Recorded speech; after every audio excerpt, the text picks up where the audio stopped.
Usa ka 16 anyos nga dalaga sa Lantapan, Bukidnon nga igo lamang unta mitambong sa disko. Kinaugmaan na palga na lamang nga patay. Ani ang report. Kini ang 16 anyos nga si Arlene Manyag, usa ka grade 7 student nga residente sa Purok 7, Bantuanon sa Lantapan, Bukidnon. Apan ang simpleng kinabuhi sa menor de edad nahanaw human nga napalga na lamang siyang patay ug nagbuyod sa kasagingan sa Purok 3, Kulasihan pasado alas 7 sa buntag adlawng Domingo.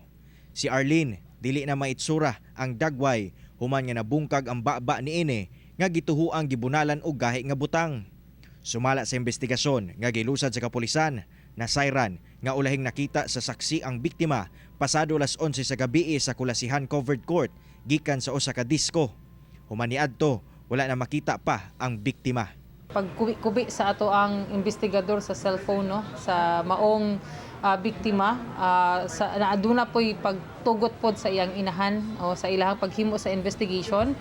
Kini mi resulta no sa ilahang nahibalaan kung kinsa ang last nga kauban sa maong biktima og dito pod ilahang nakita ang conversation sa isa sa sospechado sa maong biktima. Ang inahan sa biktima wala gyud magdahom sa gisangputan siyang kinamaguwangang anak. Kato din gawa siya, abi na kung okay lang mga alas 8 yun. Sa gabi Oo, sa gabi. Wala po siya nananghid kung asa nga Wala. Mo nang kaganinang buntag na kung bang kuaga, kung anak ko man kauli. Sa gilusad nga hot pursuit operation sa kapulisan, may resulta sa pagkadakop sa duha ka mga sospek nga giilang sina Emerson Kimas, 22 anyos.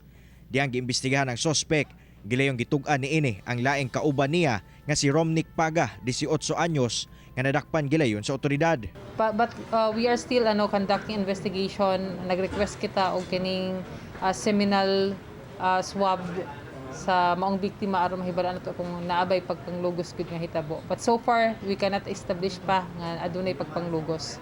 Sa karon, anana sa kustudiya sa kapulisan ang duha ka mga sospek og nakatakdang pasakahan og kasong murder. Kauban si Makoy Sempron sa kamera. Ako si Cyril Chavez para sa One Mindanao.